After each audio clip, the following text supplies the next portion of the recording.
الحمد لله وكفى والصلاة والسلام على سيد الرسل وخاتم الأنبياء وعلى آله وأصحابه الذين أوفوا عهدا الذين هم خلاصة العرب العرباء وخير الخلائق بعد الأنبياء. أما بعد فأعوذ بالله من الشيطان الرجيم. بسم الله الرحمن الرحيم. وأنكحوا الأيام منكم والصالحين من عبادكم وإمائكم إن يكونوا فقراء يغنهم الله من فضله والله واسع عليم. قال النبي صلى الله عليه وسلم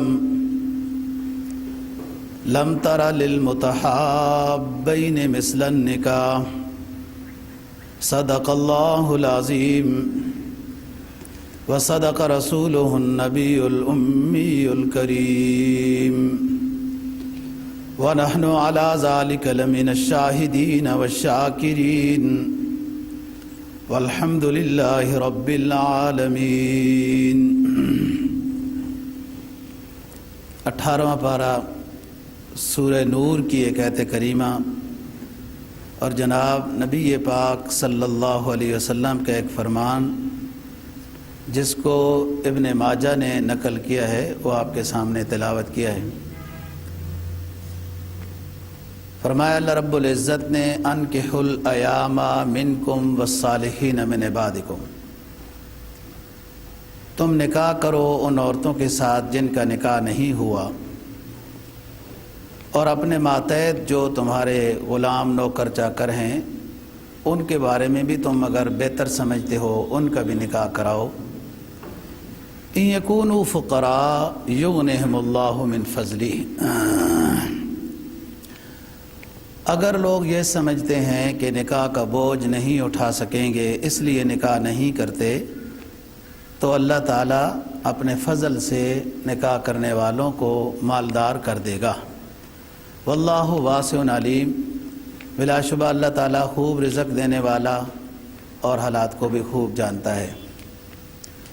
جناب نبی پاک صلی اللہ علیہ وسلم کا جو فرمان تلاوت کیا ہے جس کو ابن ماجہ نے نقل کیا، آپ نے فرمایا لم ترى للمتحابین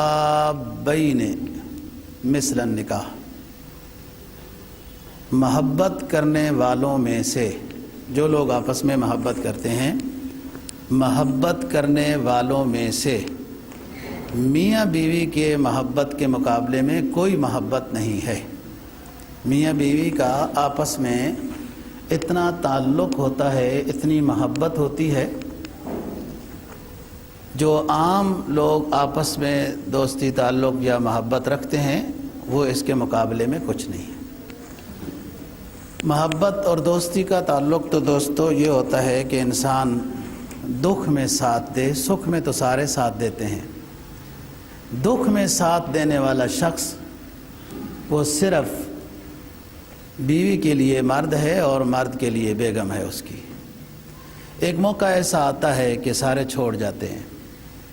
غمخوار بیوی، نیک خاتون، خدمتگار، وہ اپنی راتوں کو، اپنے آرام کو، اپنے سکون کو شوہر کی راحت کی خاطر قربان کر دیتی ہے. اور اسی کے برعکس بھی ہوتا ہے کہ شوہر بھی قربان کرتا ہے. فرمایا نبی پاک صلی اللہ علیہ وسلم نے اللہ تعالیٰ کے ہر کام میں مدد ہے. انسان اللہ سے مدد مانگے، ہر کام میں اللہ کی مدد شامل حال ہوتی ہے، لیکن خصوصاً نکاح میں اللہ کی مدد ہوتی ہے. مکاتب غلام ایک وہ ہوتا ہے جس کو آقا یہ کہتا ہے کہ تم 2000 روپے لے آؤ تو میں آزاد کر دوں گا. تو مکاتب کے ساتھ بھی اللہ کی مدد ہوتی ہے. لوگ بھی فکر مند ہو جاتے ہیں کہ اس کو پیسے دیتے ہیں تاکہ آزادی حاصل کر لیں. فرمایا جہاد کرنے والوں کے ساتھ اللہ کی مدد ہوتی ہے. جو شخص پہلا گھر بناتا ہے، اپنا پہلا گھر، اس کے ساتھ بھی اللہ کی مدد ہوتی ہے. بھائی دوسرا اور تیسرا تو وہ پیسہ زیادہ ہو جائے گا تبھی وہ بنا رہا ہے نا. پہلا گھر تو ضرورت کا ہے، تاکہ کرائے کی محتاجی وغیرہ سے لوگ دوسرے دن کہتے ہیں خالی کرو گھر، بڑی پریشانی ہوتی ہے. تو پہلا گھر جو شخص بناتا ہے اللہ کی اس کے ساتھ خصوصی مدد ہوتی ہے. ایسے ہی فرمایا جو حج کرتا ہے، حج فرض، ارادہ کر لیا، پیسے جوڑ رہے ہیں جیسے اب درخواستوں کی ترتیب چل رہی. حج فرض جو شخص کرنا چاہتا ہے، کچھ تو اس نے ہمت کرنی ہے نا، پیسے جوڑنا شروع کرے، اس کے لیے کچھ صحیح تو کرے نا، اللہ سے مانگے، اللہ کی مدد آئے گی. اور جو سمجھ ہی نہیں آئے گی، من حیث لا یحتسب وَیَرْزُقْهُ من حیث لا یحتسب.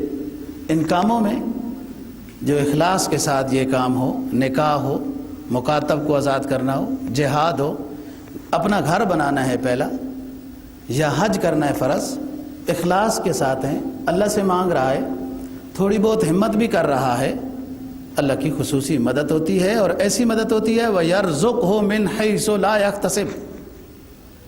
لوگ پھر کہتے ہیں بلاوا آ گیا جی، وہ بلاوا آ گیا جی، کام ہو گیا جی.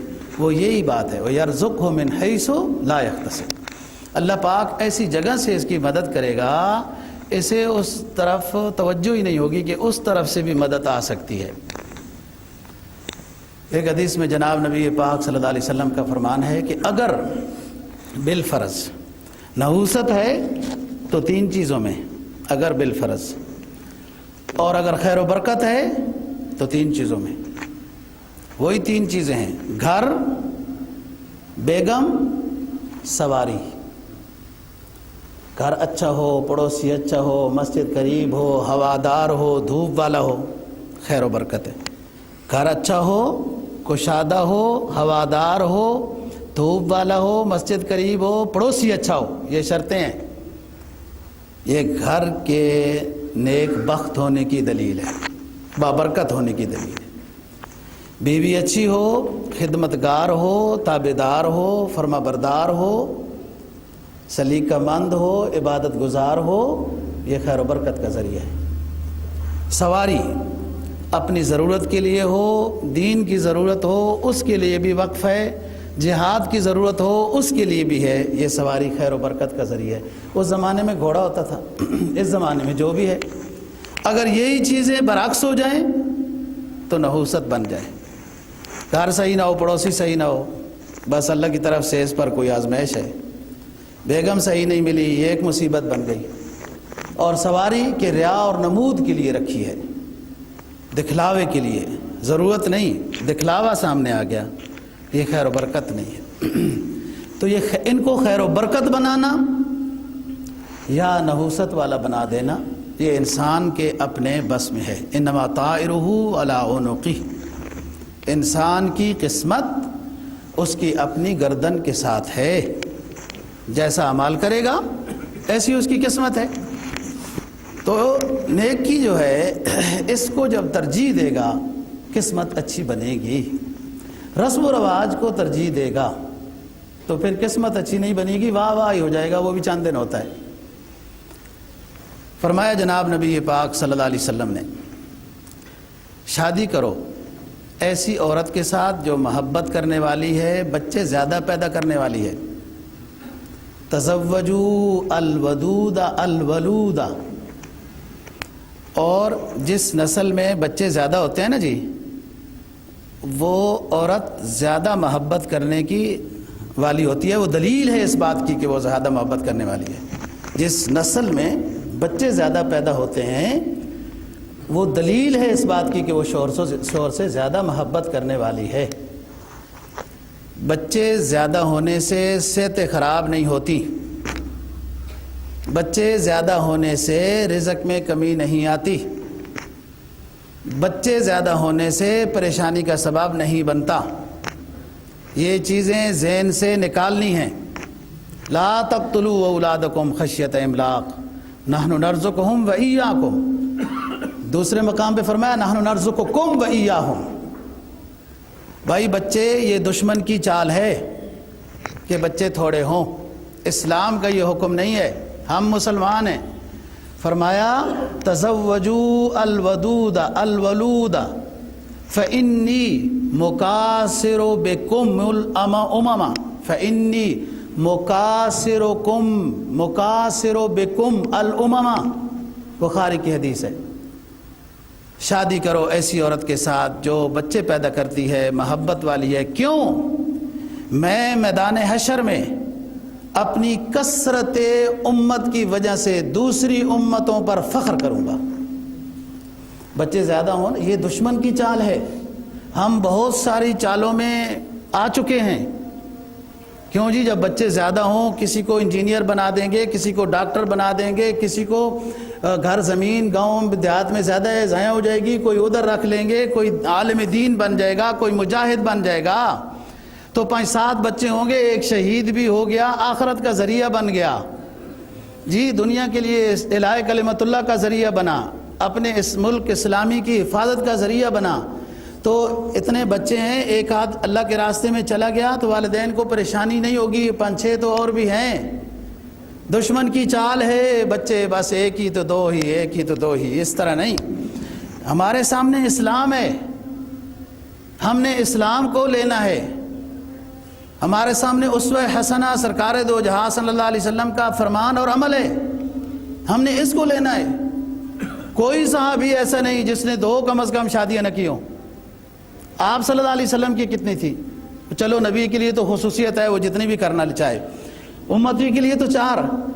تو ایک سے بھی ایک ہو۔ دیہاتوں میں آپ ذرا اپنے خاندان میں اڑوس پڑوس میں توجہ ڈالیں، ایک ہی شادی ہوتی ہے، ماشاءاللہ 7 بیٹے ہیں جی، 5 بیٹیاں ہیں جی، کتنا پیارا خاندان ہے۔ جب گھر میں آئیں گے کتنی اچھی رونق بنے گی، کتنے دعا والے ہو گئے۔ شادی حیاداری کا نام ہے، حفت پاک دامنی کا نام ہے، سکون و راحت کا نام ہے، اور اولاد جب ہو جائے تو صدقہ جاریہ کا نام ہے، کہ پیچھے اولاد جب ہوگی تو دعاؤں میں تو یاد کرے گی۔ کون یاد کرتا ہے بھائی؟ بھول جاتے ہیں سارے۔ کم از کم نیک بچے جو ہوں گے تو پیچھے دعا تو کریں گے، مغفرت کی دعا تو کریں گے۔ تو یہ نہیں سوچنا ہے کہ بچے زیادہ ہو جائیں گے رزق کہاں سے آئے گا، بچے زیادہ ہو جائیں گے صحت خراب ہو جائے گی، بچے زیادہ ہو جائیں گے پریشانی ہو جائے گی، بچے زیادہ ہو جائیں گے تعلیم کہاں سے دلائیں گے۔ چلو جتنوں کو آپ نے دلا لی، انگریزی تعلیم مشکل ہے نا جی، اس پر فیسیں بہت زیادہ ہیں، تو جتنوں کی آپ کی ہمت ہے آپ دلا دیں، جن کی فیس نہیں دے سکتے ہیں مدرسوں میں داخل کر دیں۔ سب سے اونچا علم ہے، سب سے مفت علم ہے، سب سے اونچا علم ہے جو پیغمبر پر نازل ہوا، نزل علی قلبک، اے نبی ہم نے یہ کتاب آپ کے دل مبارک پر نازل کی، آسمانی علم ہے، اللہ کا علم ہے، تو اس کو پڑھا دیں۔ تو بات یہ ہے دوستو، اللہ سے مانگنا ہے یہ، اور اللہ ہر کسی کا رزق لکھا ہوا ہے۔ 1 بچہ ہوگا اس کا رزق ہے، 2 بچے ہوں گے اس کا رزق ہے، 3 بچے ہوں گے اس کا رزق آئے گا۔ یہ آپ کی ذمہ داری نہیں ہے، آپ کی ذمہ داری اسلام کی تابعداری ہے، اتباع ہے۔ فرمایا کہ کثرت امت سے میں آخرت میں فخر کروں گا۔ جتنی مصنوعی چیزیں ضبط ولادت کے لیے ایجاد کی گئی ہیں،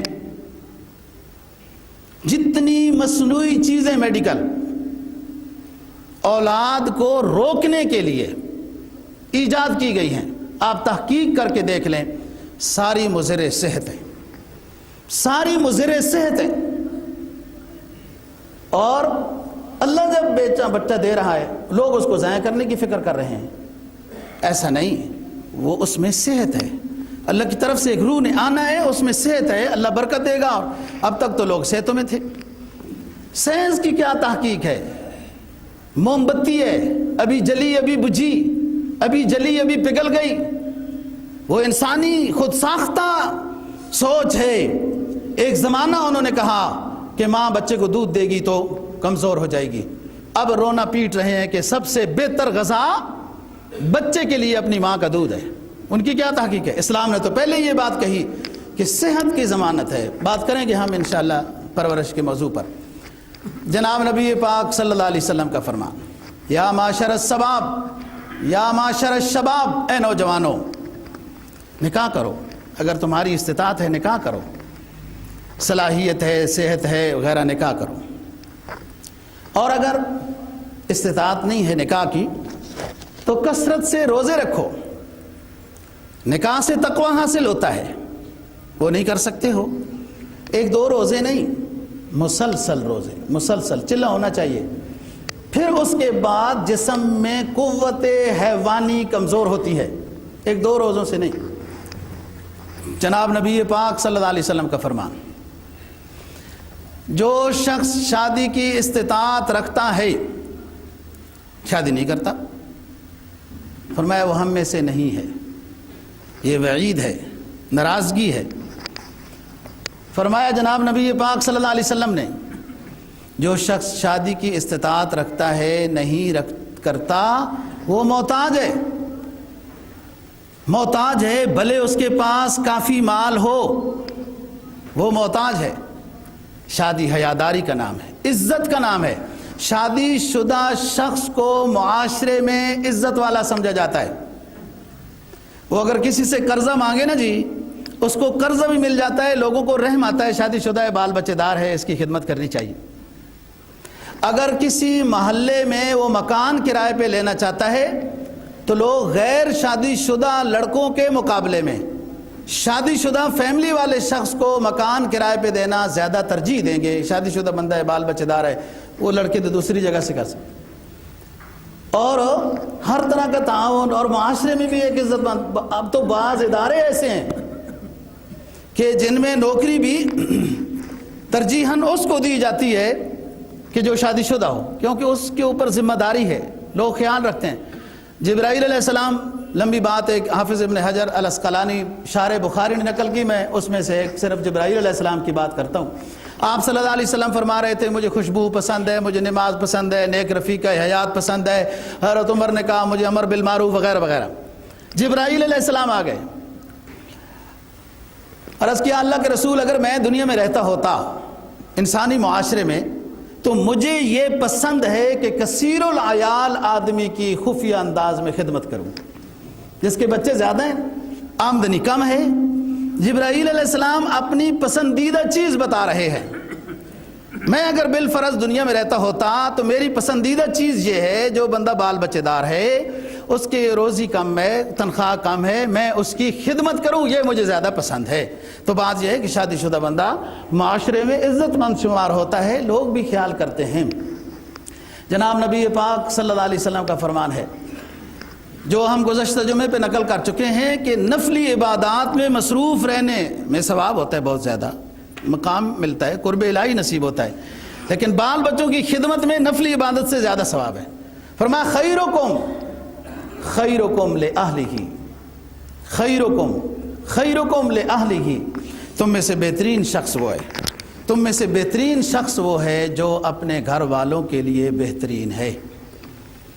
تو بات یہ کر رہے تھے گزشتہ جمعے کے آخر میں کہ نکاح میں برکت کے طور پر یوں بتا دیا جاتا ہے، مولانا صاحب سے کہہ دیا جاتا ہے کہ مہر فاطمی رکھا جائے، اور لوگوں کو مہر فاطمی، امام صاحب کو بھی نہیں پتہ ہوتا الا ماشاءاللہ کہ مہر فاطمی کتنا ہوتا ہے۔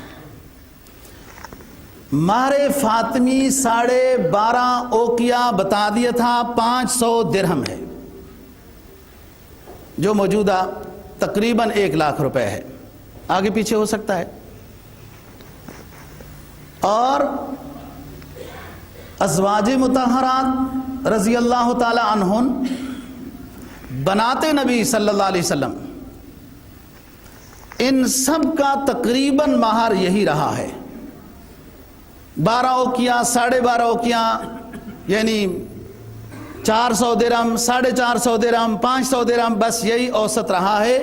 سوائے حضرت صفیہ زوجہ محترمہ امہات المؤمنین میں سے حضرت صفیہ رضی اللہ تعالی عنہا، سوائے ان کے مہر کے باقی تمام ازواج نبی صلی اللہ علیہ وسلم کا مہر بھی تقریباً 12 اوقیہ یعنی 500 درہم رہا ہے۔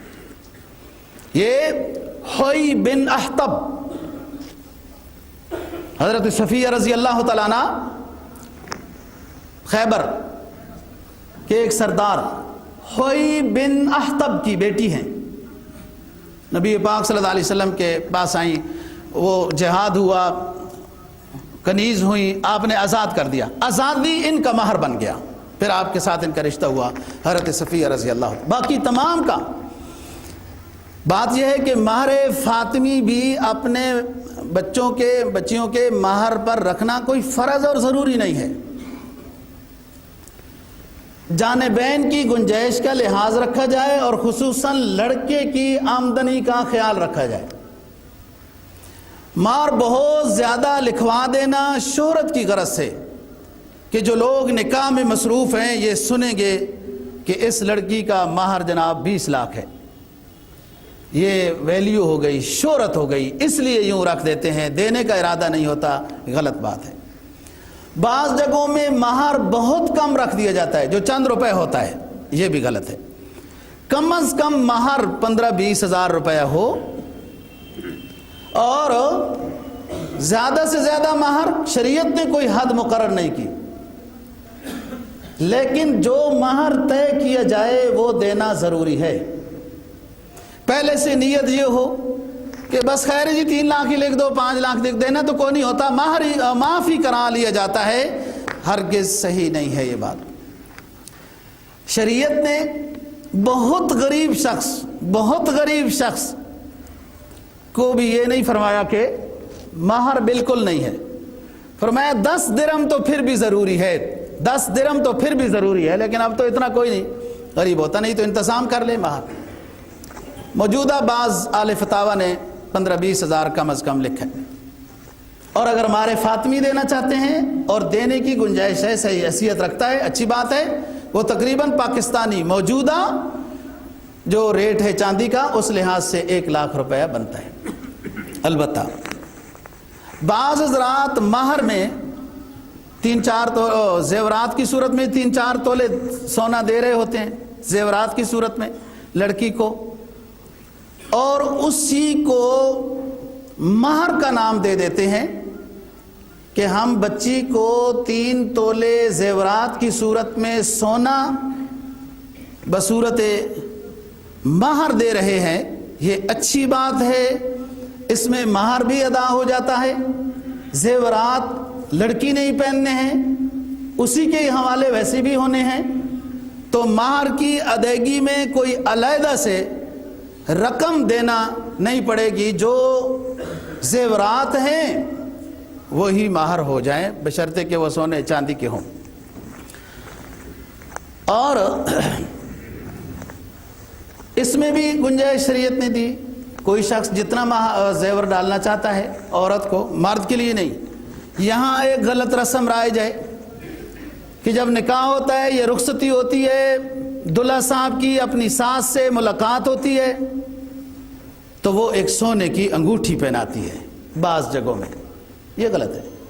مرد کے لیے سونا پہننا زیورات کی صورت میں ہرگز جائز نہیں، خواہ وہ ایک ماشا ہی کیوں نہ ہو، حتیٰ کہ بعض روایات میں آتا ہے نماز روزہ بھی قبول نہیں ہوگا۔ بعض لوگوں نے زنجیریاں سونے کی پہنی ہوتی ہیں، انگوٹھیاں بڑی بڑی سونے کی پہنی ہوتی ہیں، یہ غلط ہے۔ مرد چاندی کی ایک انگوٹھی جو 3-4-5 ماشے تک بھی چاندی کی ایک انگوٹھی پہن سکتا ہے، پہننا لازم نہیں ہے۔ آپ صلی اللہ علیہ وسلم نے انگوٹھی چاندی کی پہنی ہے، ایک چاندی کی انگوٹھی پہن سکتے ہیں، بہت بڑی وہ بھی نہ ہو۔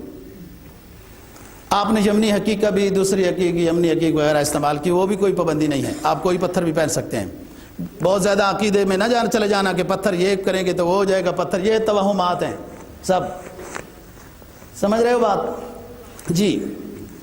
عورت کے لیے کوئی، ہاں مرد اگر سونے کا دانت لگوانا چاہتا ہے لگوا سکتا ہے، بعض دفعہ ایسی مجبوری بن جاتی ہے، بعض لوگوں کے دانتوں کو ایسی بیماری لگ جاتی ہے کہ وہ چاندی کا دانت بھی لگوائیں تو بدبو چھوڑتا ہے، سونے کے دانت لگوانا چاہے وہ جائز ہے، وہ زیورات کی شکل میں نہیں آتا۔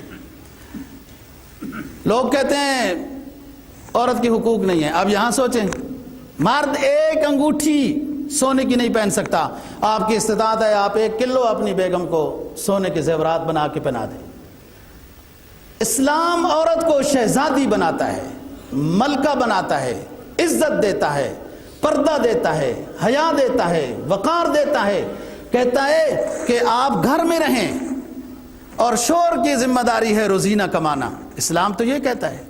اور دیکھو حقوق کس کو زیادہ دیے، اس وقت ریشم کی کیڑے کا لباس کم از کم 2 لاکھ روپے کا جوڑا آ رہا ہے، ریشم کی کیڑے کا لباس جو توت کے پتے کھاتا ہے، ریشم کے دھاگے بناتا ہے، عورت بے شک سارے سوٹ ہی وہی بنائے، محبوب لباس ہے، عورت کے لیے منع نہیں، مرد کے لیے ریشمی لباس حرام قرار دے دیا گیا، زیورات حرام قرار دے دیے گئے۔ ہاں اگر ساس ہدیہ دینا چاہے تو اچھی بات ہے، گھڑی ہدیہ دے دے، اس نیت کے ساتھ یہ نماز کے ٹائم دیکھے گا، نماز پابندی کے ساتھ پڑھے گا تو ثواب ہوتا رہے گا نا جی، جیسے نیت بندہ کرتا ہے اس کے مطابق ثواب ہوتا ہے۔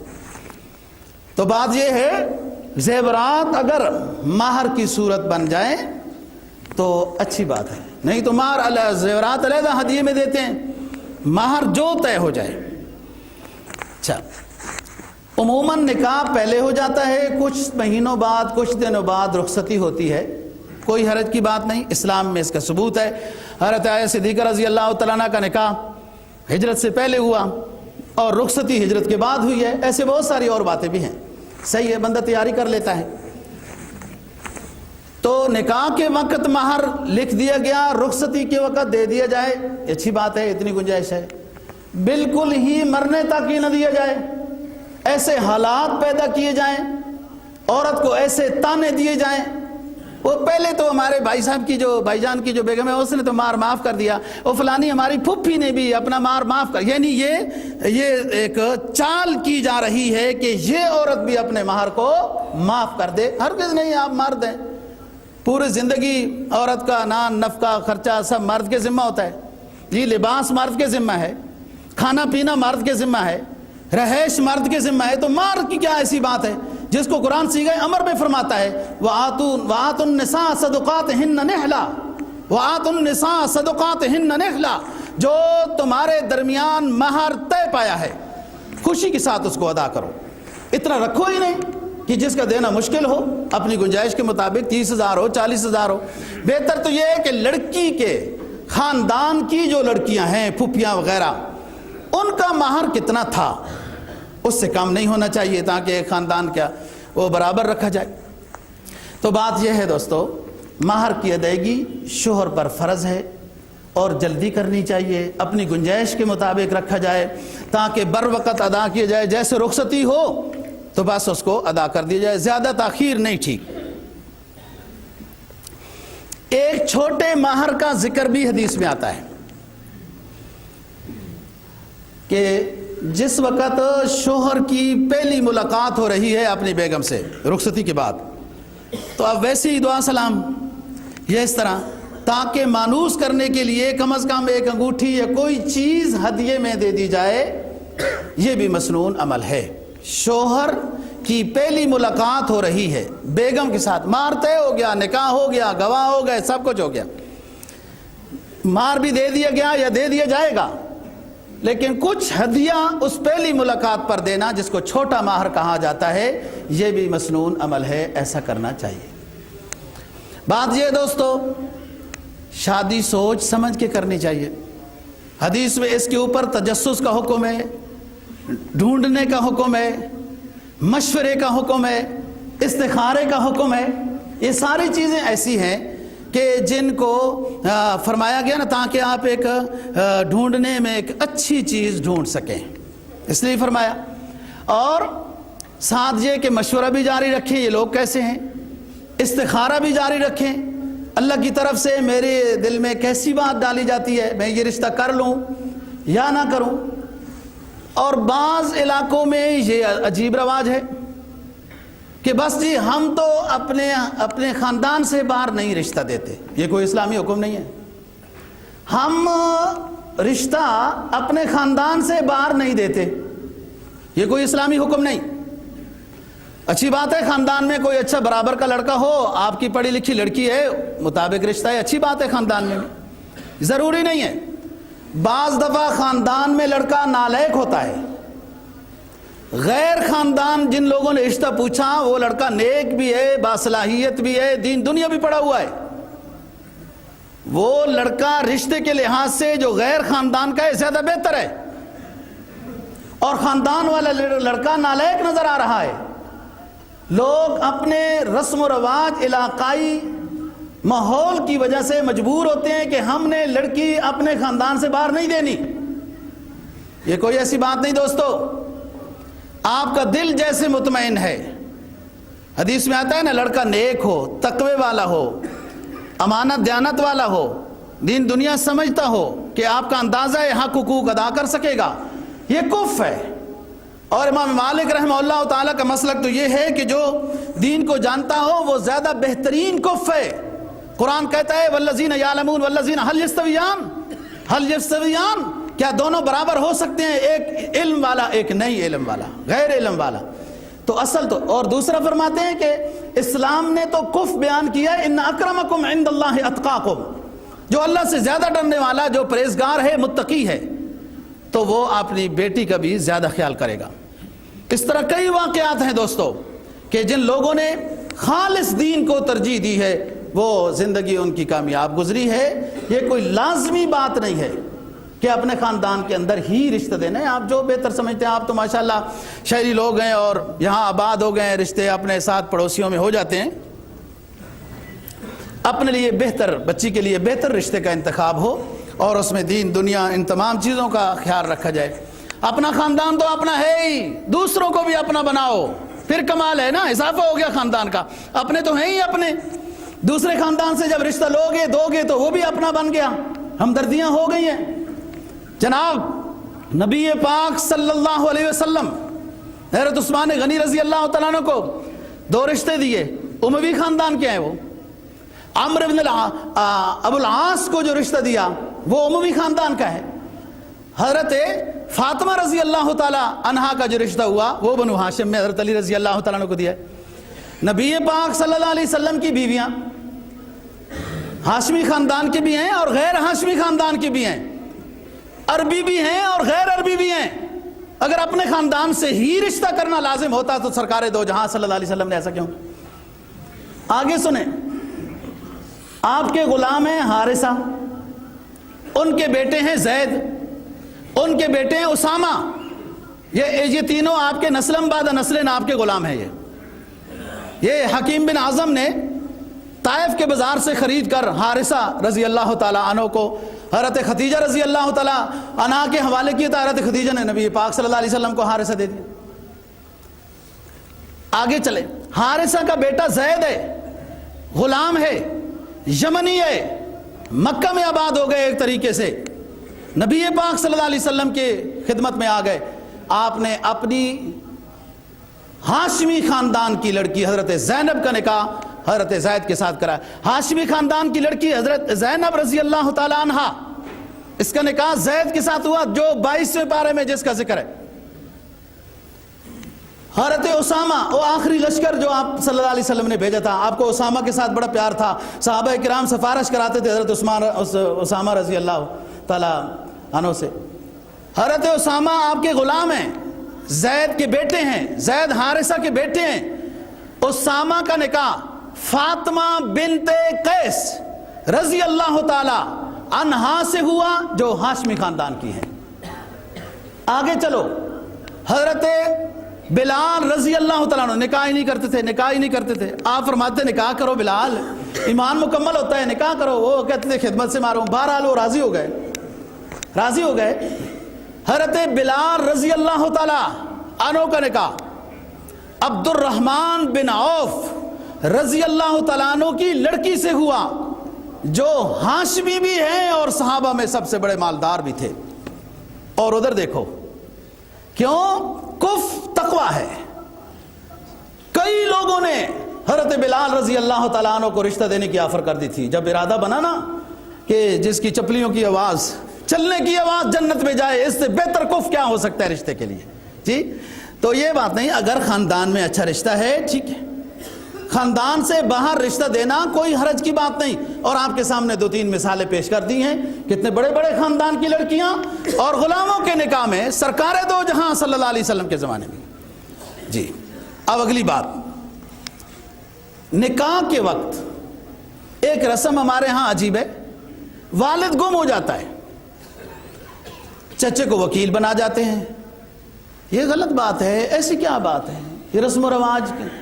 نبی پاک صلی اللہ علیہ وسلم نے اپنی بیٹیوں کے نکاح خود پڑھائے.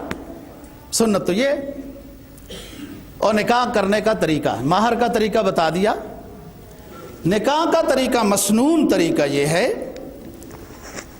کہ الحمدللہ نحمدہ ونستعینہ ونستغفرہ، جو ہم خطبہ پڑھتے ہیں. اس کے بعد اعوذ باللہ من الشیطان الرجیم، بسم اللہ الرحمن الرحیم. آپ صلی اللہ علیہ وسلم اکثر یہ پڑھتے تھے، یا ایھا الناس اتقوا ربکم الذی خلقکم من نفس واحدہ وخلق منها زوجها وبث منهما رجالا کثیرا ونساء واتقوا اللہ الذی تساءلون به والارحام ان اللہ کان علیکم رقیبا. سورہ نساء کی پہلی ہے. پھر سورہ نساء کی ایک اور آیت پڑھتے تھے، یا ایھا الذین آمنوا اتقوا اللہ حق تقاتہ ولا تموتن الا وانتم مسلمون. یہ دوسری آیت پڑھتے تھے. تیسری ہے سورہ احزاب کے آخری رکوع کی پڑھتے تھے، 22ویں پارے میں، پہلا پاؤ ختم ہو رہا ہے. یا ایھا الذین آمنوا اتقوا اللہ وقولوا قولا سدیدا یصلح لکم اعمالکم ویغفر لکم ذنوبکم ومن یطع اللہ ورسولہ فقد فاز فوزا عظیما. لوگو سچ بولو، جس نے رسول اور اللہ اور رسول کی اطاعت کی وہ بڑا یقیناً وہ کامیاب ہو گئے. یہ 3 آیتیں اکثر پڑھتے تھے. پھر اس کے بعد 2-3 حدیثیں بھی آپ خطبے میں، اسی جو خطبہ آپ دے رہے ہیں، تلاوت فرماتے تھے. فرمایا النکاح من سنتی، اور ایک روایت میں فرمایا فمن رغب عن سنتی فلیس منی. نکاح میری سنت، پیغمبرانہ سنت ہے. میری سنت سے کوئی باوجود استطاعت کے اعراض کرتا ہے. ایک تو ایسا شخص ہے کہ بیمار ہے، نکاح کے قابل نہیں، ایک الگ بات ہے، وہ تو معذور کے حکم میں آ گیا. باوجود استطاعت کے سنت سے اعراض کرتا ہے، ہم میں سے نہیں ہے. دوسری روایت کہ فمن رغب عن سنتی فلیس منی النکاح من سنتی. فرماتے تھے تنکح المرأۃ لاربع، شادی کے لیے لڑکی کو ڈھونڈا جاتا ہے لمالہا ولحسبہا ولجمالہا فاظفر بذات الدین تربت یداک. لوگ رشتے کی تلاش میں جاتے ہیں کہ مالدار ہونی چاہیے، پھر ہمیشہ پوری زندگی شوہر دب کے رہتا ہے. زیادہ مالدار نہیں پسند کرنے چاہیے، برابر یا کم ہو تو بہتر ہوتا ہے. حدیث بھی ہے کہ اپنے سے ظاہری لحاظ سے تھوڑی کم ہو بہتر ہے، آپ کی شکر گزار رہے گی. نہیں تو آپ کو یہی کہتی رہے گی میرے والد کے گھر میں تو یہ تھا تو یہ تھا، تو آپ نے لایا کیا ہے؟ بے شک سارا کچھ لاتے بھی رہو پھر بھی یہی ہوگا. جی فرمایا لجمالہا ولمالہا ولحسبہا، اونچا خاندان پسند کرتے ہیں، بڑا حسب نسب پسند کرتے ہیں، حسن پسند کرتے ہیں، پیسے کو ترجیح دیتے ہیں. فرمایا فاظفر بذات الدین تربت یداک، دین کو ترجیح دو. رزق آج ہے، پیسہ آج ہے، کل نہیں. اور حسن بھی بس کوئی 5-7 سال 10 سال کی چیز ہوتی ہے، پھر یہ گھل جاتا ہے، ختم ہو گیا. اچھے اخلاق، دینداری، یہ ایسی چیز ہے جو ہمیشہ ساتھ ہے. یہ حدیث آپ خطبے میں تلاوت فرماتے تھے. ایک اور حدیث فرماتے تھے ان اعظم النکاح برکتن. خطبے میں جب لوگوں کا نکاح پڑھاتے تھے یہ ان اعظم النکاح برکتن ایسرہ مؤونتن.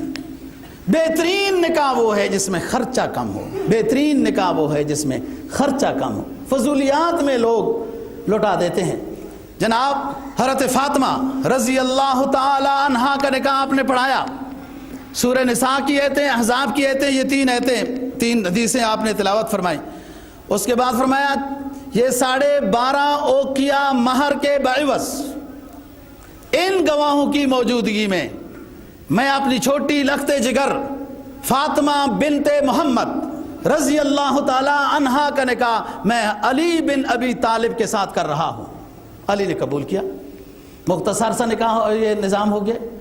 اور بعض روایات میں آتا ہے کہ ام ایمن رضی اللہ تعالیٰ آپ کی لونڈی ہیں، ام ایمن کو آپ نے فرمایا کہ ایک بڑی سی چادر میں میری بیٹی فاطمہ کو اڑا کے علی کے گھر چھوڑاؤ. یہ ہوا. بہرحال بعض جگہوں میں ایسا بھی ہوا کہ لڑکی کو لینے کے لیے لڑکے والے آ گئے، سنت رسول یہ ہو گئی، اس کا بھی انکار نہیں ہے، عزیمت تو یہ ہے، نکاح ہو گیا اور بچی چھوڑنے کے لیے والد خود چلا گیا۔ حضرت سعید بن مسیب نے بھی اس طرح نکاح کیا، حضرت ابو ہریرہ رضی اللہ تعالیٰ عنہ کا بھی اس طرح ہوا، پھر ہم موضوع سے ادھر چلے جائیں گے۔ لیکن اگر لڑکے والے بھی اپنی منکوحہ کو لینے کے لیے آئیں تو کوئی حرج کی بات نہیں ہے، اس میں بہت بڑا انتظام، بہت بڑی برات، بہت بڑا لشکر نہیں ہونا چاہیے، بس کسی کے لیے بوجھ نہیں بننا چاہیے، یہ سوچنا چاہیے۔ بعض دفعہ لڑکے والوں کی طرف سے یہ شرط لگائی جاتی ہے کہ ہم رخصتی کے لیے لڑکی لینے آ رہے ہیں اور کم از کم ہمارے بندے 60 ہوں گے، کیونکہ ہماری عزت کا مسئلہ ہے۔ اس طرح نہیں کرنا چاہیے، بس 3-4 بندے جائیں، اپنی چیز لے کے آ جائیں، اور لڑکی والوں کے ذمہ تو کھانا نہیں ہے، لیکن اگر وہ 3-4 بندے آئے جو لڑکی کو لینے کے لیے رخصتی کے وقت اور اتفاق سے کھانے کا وقت ہے تو کوئی حرج کی بات نہیں ہے، اور اتنے بندوں کو کھانا دینا بھی کوئی تکلیف کی بات بھی نہیں ہے۔ خیال کرنا چاہیے، کٹی اسی دھند میں عمر ساری کہ آشیاں کسی شاخ چمن پہ بار نہ ہو۔ سوچ تو یہ ہونی چاہیے نا کہ انسان کسی کے لیے راحت کا سبب نہیں بن سکتا تو تکلیف کا سبب نہ بنے۔ چیز تو وہ ہے جو آپ کو مل گئی ہے، آپ کے نکاح میں آ گئی ہے، اب اتنا بڑا لشکر لے کے جانا، یہ بارات جو ہے نا، یہ کوئی اسلامی ترتیب اور اتنا بڑا لشکر کوئی اسلام کا یہ حکم نہیں ہے۔ ہوا یہ تھا کہ جب مغلیہ خاندان کی حکومت ختم ہوئی، افراتفری ہو گئی، لڑائیاں جھگڑے شروع ہو گئے، سکھوں نے اپنا ڈھول بجانا شروع کر دیا، ہندوؤں نے اپنا کر دیا، رشتے مشکل ہو گئے، اس گاؤں سے اس گاؤں میں آنا جانا مشکل ہو گیا، راستے میں ڈاکے پڑتے تھے، تخریب کار لوگ ہوتے تھے، تو پھر 20-25 لوگ رشتے کے ساتھ، لڑکی کے ساتھ چلے جاتے اس کو لینے کے لیے، تاکہ راستے میں کوئی ناخوشگوار واقعہ نہ پیش آ جائے، یہ ضرورت تھی۔ اب تو ایسی بات نہیں، لیکن چلو پھر بھی، لیکن یہ سوچ کے چلنا چاہیے کہ لڑکی والوں کے لیے بوجھ، لڑکی والے کے ذمہ تو کھانا بھی نہیں۔ جناب نبی پاک صلی اللہ علیہ وسلم شام کو اپنی لخت جگر حضرت فاطمہ رضی اللہ تعالی عنہا کے گھر تشریف لے گئے۔ بعض نے کہا ادھر یہ فرمایا فاطمہ بیٹی سنو، قضا علی بنتہ بخدمت البیت وقضا علی علیہ بما کان خارجا من البیت، میری بیٹی گھر کے جتنے کام ہیں وہ آپ کے ذمہ ہیں۔ علی بیٹے جو بھائی بھی ہے، دمادی رشتے میں بیٹے کی ترتیب میں آ گیا کہ آپ کے ذمہ خارجا من البیت، گھر سے باہر کا جو کام ہے، لکڑیاں لانا، روزینہ کمانا، آٹا دانا لانا، یہ کام آپ کے ذمہ ہے۔ گھر کی صفائی، کپڑے، کھانا پکانا، اے بیٹی فاطمہ آپ کے ذمہ ہے، یہ بات ہے۔ اور دوسری بات یہ ہے کہ اگر گھر میں ضرورت پیش آ جائے، کام بعض دفعہ زیادہ ہوتے ہیں، مہمانداری بعض گھروں میں زیادہ ہوتی ہے، بعض دفعہ بیماری گھروں میں آ جاتی ہے، تو اسلام خادمہ رکھنے سے بھی منع نہیں کرتا۔ حیاداری کا خیال رکھا جائے، پردے کا خیال رکھا جائے، اس کے ضروریات کا خیال رکھا جائے، کوئی زیادتی بھی نہ ہو۔ جیسے بعض دفعہ واقعات آتے ہیں، وہ چھوٹی بچیاں لوگ گھروں میں خادمہ کے طور پر رکھتے ہیں، ان کو غلطی ہو جائے، بچوں سے تو ہوتی ہی ہے، وہ اتنے سمجھدار تو نہیں ہوتے، وہ بہت زیادہ مارتے ہیں، بہت زیادہ مارتے ہیں۔ ایسا نہیں ہونا چاہیے، آپ اس کو بچہ سمجھیں، اور اسی ترتیب پہ آپ اگر اس کی تربیت کریں گے، اس کا خیال رکھیں گے، اللہ آپ سے راضی ہوگا، آپ کے رزق میں برکت ہوگی۔ نبی پاک صلی اللہ علیہ وسلم کا فرمان ہے، جو لوگ اپنے ماتحت ضعفاء کا خیال کرتے ہیں، کمزور لوگوں کا خیال کرتے ہیں، وہ کرتے رہیں، ہو سکتا ہے ان کو رزق اپنے ماتحت ضعفاء کو دینے کی وجہ سے مل رہا ہو۔ تو اپنے گھر میں جو خادمہ ہے اس کو آپ انسان سمجھیں، مسلمان کی کوشش کریں رکھنے کی، بچی کا درجہ دیں۔ بعض لوگ ماشاءاللہ بہت خیال رکھتے ہیں اس طرح۔ اگلی بات، اہم بات، جہیز کی بات۔ جہیز کا مطلب کیا ہے؟ بچی کو خوشی کے ساتھ رخصت کرنا اور اپنی توفیق کے مطابق کچھ ہدیے میں دے دینا۔ کیوں؟ مشرکین مکہ بچی کو پیدا ہو جاتی آر سمجھتے تھے داماد بنانا، اسلام نے سرکار دو جہاں امام الانبیاء خاتم النبیین صلی اللہ علیہ وسلم کو 4 بیٹیاں دی، چاروں آپ نے نکاح کیے، بعض کے 2 مرتبہ ہوئے، اور ساتھ کچھ ہدیہ دے دیا، کسی کو نہیں بھی دیا۔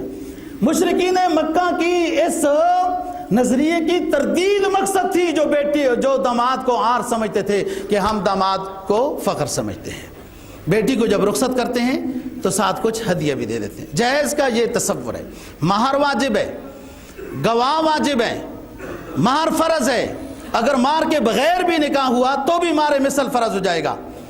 جی گواہ فرض ہے، مہر فرض ہے، حدیث میں آتا ہے جس نے بغیر گواہوں کے نکاح کر دیا زنا کیا اس نے۔ تو یہ چیزیں ضروری ہیں، لیکن جہیز فرض اور ضروری نہیں، یہ والد کے لیے ایک رخصتی کے وقت ایک ہدیے کی صورت ہے۔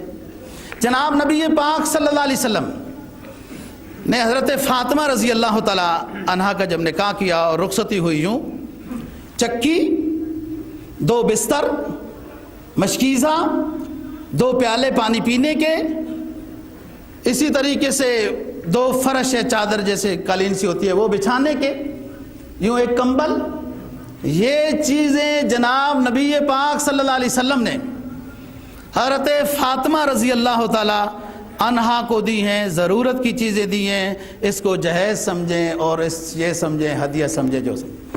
حضرت سلمان فارسی رضی اللہ تعالیٰ عنہ کو آپ نے پیسے دیے کہ جاؤ بھائی یہ چیزیں جو ہے نا جی بازار سے خرید کے لے آؤ، بیٹی فاطمہ کو دینی ہے۔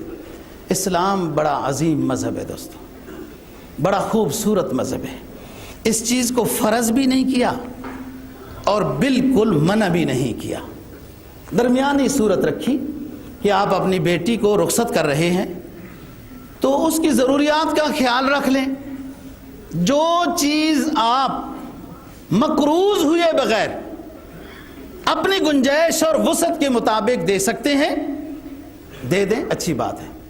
جناب لوگ شروع ہوتے ہیں کار سے اور چلے جاتے ہیں سوئی دھاگے تک، تمام لسٹ بنتی ہے، یہ چیز بھی یہ وہ اتنا بھی نہیں ہے بھائی، اپنے آپ کو رسم و رواج سے نکالو، اسلام میں آؤ، بس ضروریات کچھ جو توفیق، یا تو پیسے دے دیں کہ بچی آپ جہاں سے جائیں گی تو وہاں سے آپ کچھ لے لیں جو وہاں دیکھ لیں گی، اس طرح خوشی کے ساتھ۔ بہت زیادہ اپنے اوپر بوجھ ڈال کر، بھیک مانگ کر، قرضے اٹھا کر، جہیز کی مکمل تیاریاں کر کے اور اس کی وجہ سے رشتوں کو مؤخر کر دینا، یہ غلط بات ہے۔ جو تھوڑی بہت توفیق ہو، نہ اسلام نے اس کو لازم کہا نہ منع کیا، بس تھوڑی بعض حضرات ماشاءاللہ بہت اچھے ہیں، چند ساتھی محلے کے مل جاتے ہیں اور وہ کچھ پیسے جمع کرتے رہتے ہیں ماہانہ اپنی تنخواہوں میں سے، کوئی غریب بچی ہو اس کو عزت کے ساتھ رخصت کر دیتے ہیں، اچھی بات ہے، یہ ثواب ہے، لیکن اس میں بھی کوشش کی جائے کہ پیسہ ضروریات میں خرچ ہو، لہو و لعب میں اور لا یعنی کاموں میں خرچ نہ ہو، جو لازمی ضرورتیں گھر کی اس کو لیے جائیں۔ یہ جہیز کی ہے، انشاءاللہ آپ سمجھ جائیں گے بات، کہ بہت زیادہ رسم و رواج کی صورت میں جہیز کو جو لازم قرار دیا گیا، اور اس جہیز کی وجہ سے والدین خودکشی کرتے ہیں، جہیز کی وجہ سے بچیوں کو قتل کر دیتے ہیں، جہیز کی وجہ سے لڑائیاں جھگڑے ہوتے ہیں، جہیز کی وجہ سے شادی کے بعد وہ جو لڑکے کی ماں ہوتی ہے، اچھا آپ نے تو استری بھی نہیں لائی، اچھا فریج بڑا خراب ہے، اچھا، یہ فضول بات ہے۔ آپ نے جیسے اپنے گھر میں تربیت اسلامی کرنی ہے، جس طریقے سے بیگم کی ایسی اپنی والدہ کو بھی ادب و احترام سے سمجھانا ہے، جو آ گیا سو بسم اللہ، جو نہیں آیا، مرد کی شان یہ ہے کہ پوری زندگی اس کمزوری کا نام تک نہ لے کہ میری بیگم نے یہ نہیں لایا، اللہ پاک سب کچھ عطا کرے گا۔ رہی بات اس کے بعد دوستو کہ لڑکے والے ولیمہ کرتے ہیں، آخری بات ہے، ولیمہ کرنا سنت ہے، رخصتی کے بعد، شادی کے بعد ولیمہ کرنا سنت ہے، فرض نہیں۔ اگر لڑکا غریب ہے اور مقروض ہے، کمزور ہے، کوئی واجب اور فرض نہیں ہے اور ولیمہ استطاعت نہیں ہے تو نہ کیا تو گناہگار نہیں ہوگا، لیکن اگر استطاعت ہے اور تھوڑی استطاعت ہے کہ ایک بکری ذبح کر سکتا ہے، شوربے والا سالن بنا کے چند بندوں کو کھلا دیتا ہے، بس ولیمہ ادا ہو گیا۔ کوئی آپ صلی اللہ علیہ وسلم کی آپ سیرت پڑھیں، بعض دفعہ تو یہ ہوا کہ ساتھیوں جو کچھ تمہارے پاس ہے لے آؤ دسترخوان پر۔ آپ صلی اللہ علیہ وسلم کی شادی ہوئی، رخصتی ہوئی، آپ نے اعلان فرمایا جس کے پاس جو کچھ ہے لے آؤ، کوئی کھجوریں لے آیا، کوئی جو کے ستو لے آیا، کچھ لے آیا، فرمایا اس میں گوشت تک نہیں تھا، فلاں چیز تک نہیں تھی، اور آپ نے فرمایا یہی میرا دعوت ولیمہ سمجھو۔ تو بات یہ اپنے آپ کو تکلیف نہیں. شادی ایک خوشی کا نام ہے. اپنے آپ کو مقروض بنا کے ہمیشہ کے لیے ٹینشن اور پریشانی میں مبتلا کرنے کا نام نہیں ہے. شادی خوشی ہے تاکہ آپ بیگم لیں, خوشی کے ساتھ رہیں, وہ ہر وقت آپ کو فون آتے رہیں, ہاں جی قرضہ کب دے رہے ہو, ہاں جی فلان شادی ہو گئی ہے جی فلان. ایسی پریشانی نہیں بنانی چاہیے. اسلام بہت صاف ستھرے مذہب کا نام ہے, بہت پیارا دین ہے. ہم نے رسم و رواج کی وجہ سے اس کو خراب کر دیا ہے. اللہ دین کی سمجھ نصیب فرمائے. باقی بات اگلے